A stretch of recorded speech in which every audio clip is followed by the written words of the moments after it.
দেশের জ্বালানি নিরাপত্তা নিশ্চিত করতে দক্ষিণ কোরিয়া থেকে এক কার্গো তরলীকৃত প্রাকৃতিক গ্যাস কেনার অনুমোদন দিয়েছে সরকার।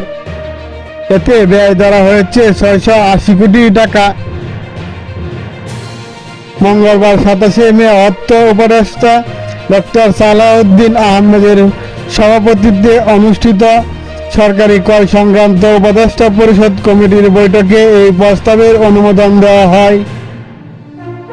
বৈঠক সূত্রে জানা গেছে, পাবলিক প্রকিউরমেন্ট বিধিমালা 2008 অনুসরণে আন্তর্জাতিক কোটেশন সংগ্রহ প্রক্রিয়ায় স্পট মার্কেট থেকে এক কার্গো 11 থেকে 12 জুলাই 2025 সময়ের জন্য 19তম তরলীকৃত প্রাকৃতিক গ্যাস ক্রয়ের প্রস্তাবের অনুমোদন দিয়েছে সরকার।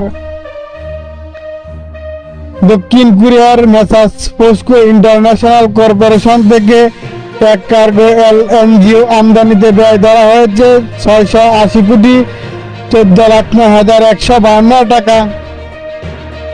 জ্বালানি ও খনিজ সম্পদ বিভাগের প্রস্তাবের পরিপ্রেক্ষিতে এসব এলএনজি আমদানির অনুমোদন দেওয়া হয়েছে।